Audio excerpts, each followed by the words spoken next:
What's up, everybody? I'm your boy Retro Bliss, and today is Atari's 50th birthday. And I just want to tell you the story of my relationship with Atari.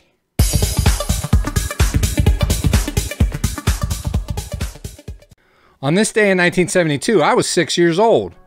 And it was at that time that Nolan Bushnell and Ted Dabney founded Atari and forever changed the video game industry.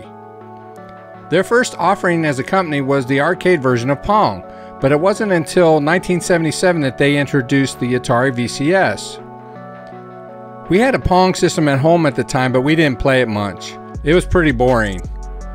My brother and I wanted a VCS so much that we begged our parents to get it for us for Christmas.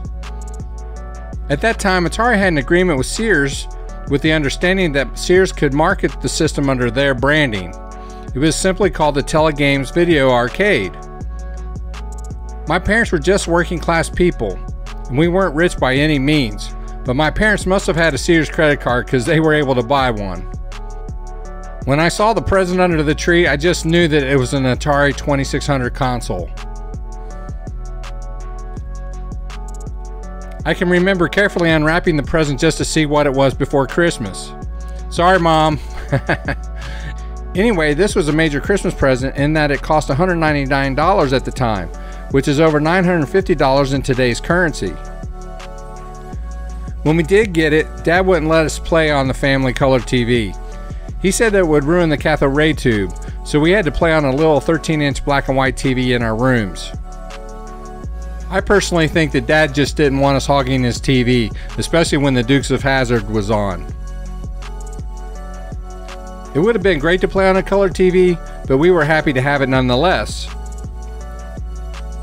By the time we got our VCS, I was 12, so the only way we could get new games was to either mow yards or save our allowance. The Sears version came with Air Sea Battle, and at the time I was very disappointed because I wanted Combat, since it came with the Atari branded VCS. But now that I look back on it, I think Air Sea Battle was the better game. Anyway, we slowly added games to our collection and enjoyed playing against each other.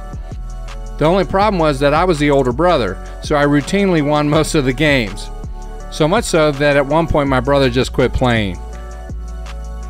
I kept the boxes to the games and always looked at our local electronics store for new titles. We loved playing arcade machines, so we couldn't wait till games like Space Invaders, Missile Command, and Pac-Man were released. I was very disappointed in Pac-Man, like most kids were at the time. It was nothing like the arcade game. The tunnels were at the top and the bottom, and the maze wasn't anything like the arcade version. And the worst part was the sounds. They were horrible. Anyway, I kept buying games over time until I was 16. I got a job at a local grocery store, and the 8-bit computer line had been out for a while, and I wanted to get one of those instead. I ended up buying an Atari 800 XL. I taught myself how to program in BASIC, and I had a 1010 tape drive with an 8-baud modem where I was able to download programs from what was called bulletin boards. We didn't have internet. 8-baud, think about that. The fastest modem that I had on a PC was a 56-baud, and that was slow. I don't know if you've ever used a tape drive, but you have to cue the tape to the point where you want to load and save the games, so that's why the counter on the tape drive was so important to us. At this point, I had moved on from the VCS, and while I had some games for my 800 XL, my main focus was on programming and deciding what I wanted to do in college. My brother also had moved on from video games, so we ended up giving our 2600 to a needy family that we knew. We figured that it might give some kids something to do. I started college and soon got married. Once married, I ended up buying an Atari 520 ST and taught myself how to create graphics with BASIC. I then started having kids, and technology was evolving and improving. It wasn't long before I bought my first PC, and from that time up until a few years ago, my preference was to play PC games. Back in the 90s, I had multiple PCs and had them networked, which was a big deal back then. IP addresses had to be manually configured, and there had to be network cards installed in each PC, and then there were the cables.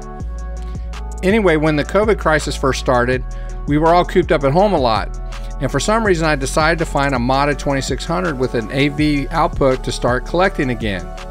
Man, I'm glad I did. Not only could I get the old games, but there are people still programming games for the 2600 up till this day. Atari isn't what it used to be, but I do have much nostalgia for it. They were the king for many years and have been part of many people's lives. It's nice to see that they're still a company, but it would be nice to see them as a major player in the gaming industry these days.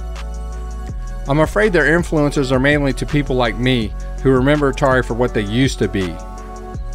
The new VCS was nothing like the backers had hoped. Now they have done some cool things with the Recharge series, which are new versions of some of the older games.